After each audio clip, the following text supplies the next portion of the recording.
Bom dia, turminha! Animados para a nossa aula de Geografia de hoje?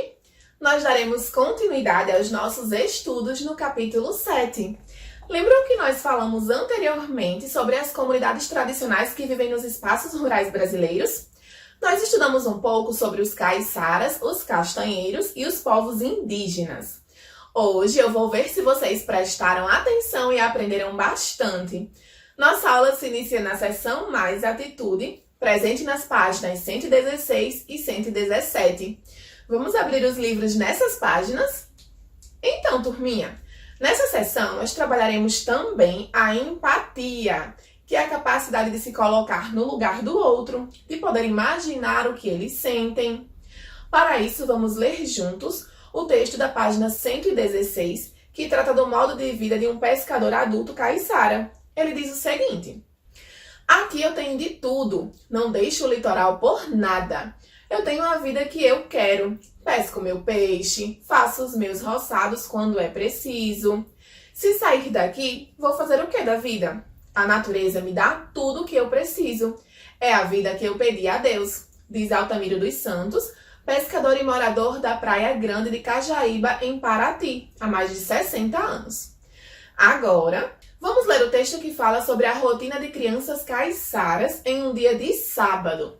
Sábado é dia de descanso e brincadeira aqui na Barra. Dia sem escola, sem horário. Dia para visitar os amigos e se divertir.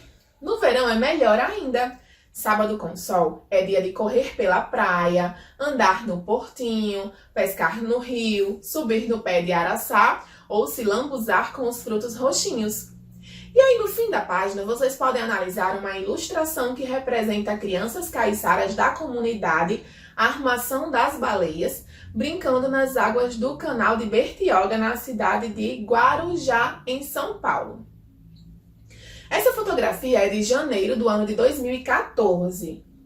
Então, turminha, com esses textos, vocês puderam perceber que os caiçaras têm algo em comum com os castanheiros e os povos indígenas, que é a necessidade que eles têm da natureza. Eles retiram tudo que precisam dela e cuidam bastante dela também. Vamos responder algumas questões sobre esses textos que nós lemos. Coloquem aí na página 117.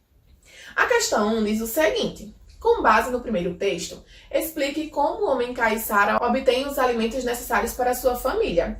Ele obtém seus alimentos de duas formas. Quais são elas? Escrevam aí. Na questão 2, com base no segundo texto, respondam: como é a rotina das crianças caiçaras no sábado? O que elas fazem? Agora, na questão 3, ela deveria ser feita em grupos com nossa turma, mas vocês deverão fazer com alguém da casa de vocês. Perguntem a um adulto como ele obtém os alimentos que ele precisa. Geralmente, como é que nós conseguimos os nossos alimentos? Nós compramos aonde? Em seguida, comparem com a forma que os caiçaras obtêm o seu alimento. Eles não compram os alimentos, eles fazem o que para consegui-los? Na alternativa B, vocês deverão pensar e responder qual é a diferença entre a rotina de vocês e a das crianças caiçaras no sábado. O que eles fazem de diferente de vocês? Na questão 4, temos o seguinte: imagine que a família da criança caiçara recebeu uma proposta para vender as suas terras e se mudar dali para a cidade. Coloque-se no lugar da criança caiçara e exercite a empatia para responder como você se sentiria com a possibilidade de viver com a sua família na cidade. Você seria favorável ou contra a venda? Pensem e respondam no espaço indicado. Pausem o vídeo, resolvam a atividade e voltem quando finalizarem. E aí, já? Agora vamos falar um pouco sobre como é viver e trabalhar no campo. Vocês aprenderam que a relação das pessoas do campo com a terra é algo muito forte. Assim, os modos de viver e trabalhar são mais próximos da natureza. Alguns trabalhadores rurais, por exemplo, realizam atividades em terras que pertencem a outras pessoas. Como vocês aprenderam no capítulo anterior, a agricultura é uma das principais atividades realizadas no espaço rural. Vocês sabiam que existem dois tipos de agriculturas? Vamos conhecer mais sobre elas nas imagens da página 118. Na agricultura familiar, o trabalho é realizado por uma ou mais famílias. Essas famílias cultivam grande variedade de produtos, como feijão, mandioca, milho e arroz. A agricultura familiar é a mais praticada no Brasil e emprega o maior número de pessoas. Grande parte da produção de alimentos do país vem desse tipo de agricultura. Aí nós podemos ver uma imagem que representa a agricultura familiar. Além de alimentar os agricultores e suas famílias, ela é utilizada para abastecer os mercados locais. Nessa foto, nós temos um agricultor da comunidade quilombola Calunga do Vão das Almas, no município de Cavalcante, no estado de Goiás, no ano de 2017. Temos também a agricultura industrial, que produz alimentos em grandes quantidades. Os proprietários investem em tecnologias avançadas como sementes selecionadas, fertilizantes e máquinas para semear e colher. Em alguns casos, são utilizados iluminação e equipamento que permitem o trabalho também durante a noite, para que a produção seja realizada 24 horas por dia. Nessa imagem, nós podemos ver que a soja é um dos principais produtos do Brasil e é produzida em larga escala, em grandes e médias propriedades de terra, com uso de alta tecnologia. Na foto, nós temos uma plantação de soja em Campo Verde no ano de 2008. Então, pessoal, agora vamos falar um pouco sobre as pessoas que saem do campo para a cidade. As pessoas que vivem e trabalham no campo também passam por dificuldades, como a falta de terras e dinheiro para investir nas atividades rurais. Apesar de o espaço rural brasileiro ser muito extenso, grande parte dessas terras pertence a poucas pessoas ou a grandes empresas. Sem terras e sem boas condições de trabalho, algumas pessoas do campo se mudam para as cidades esperando encontrar trabalhos, melhores condições de vida, mais opções de estudo, saúde, lazer, etc. Parte das pessoas que vêm do campo conseguem viver bem nas cidades, contribuem com a economia, prestam serviços importantes e formam famílias. Contudo, outras pessoas chegam às cidades sem o estudo necessário para exercer atividades urbanas.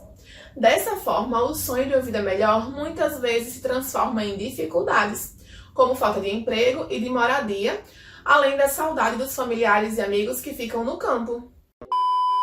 Agora, vamos realizar uma atividade que apresenta apenas uma questão, e ela está disponível na página 119.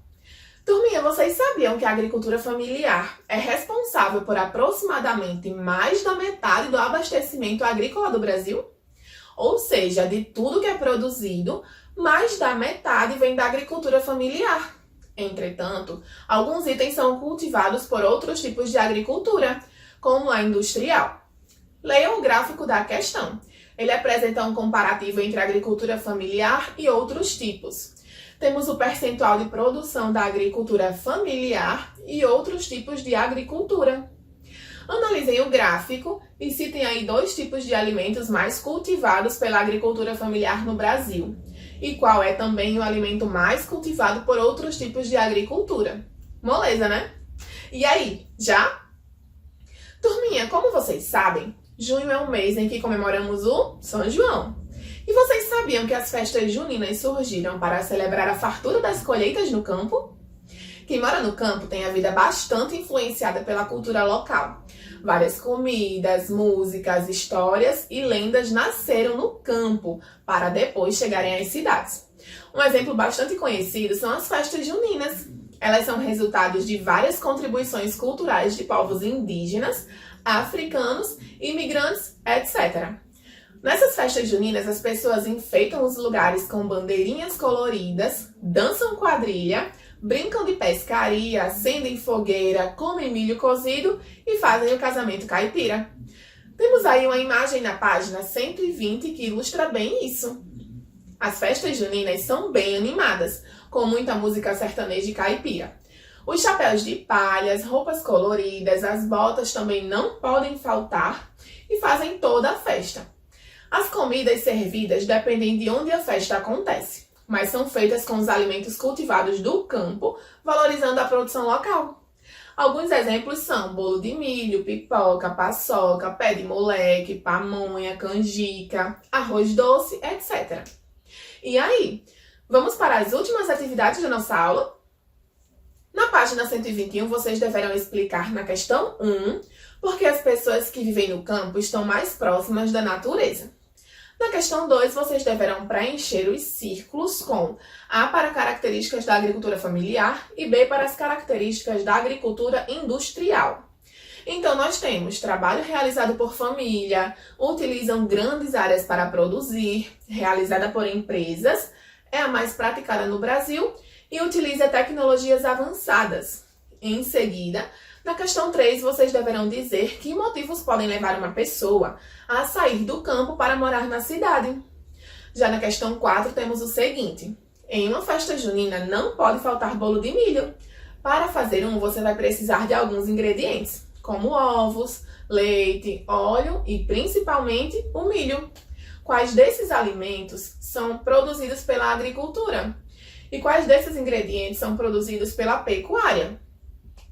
Vocês sabiam que o milho é um produto muito importante para as atividades econômicas do campo? Descubram outras comidas de festas juninas que são feitas com milho e escrevam nas linhas da alternativa C. Então, turminha, neste capítulo nós olhamos para o campo de outra forma e aprendemos muito. Agora vamos aproveitar para relembrar alguns pontos importantes. A maioria das comunidades tradicionais e dos povos indígenas vivem no espaço rural. A natureza é muito importante para essas comunidades, pois elas dependem dos recursos da natureza para manter os seus modos de vida e a sua cultura. Boa parte dos produtos que nós consumimos são produzidos no espaço rural por meio da agricultura familiar. A produção industrial é praticada em médias e grandes propriedades com o uso de tecnologia e máquinas. Geralmente é produzido um único produto que se destina à venda.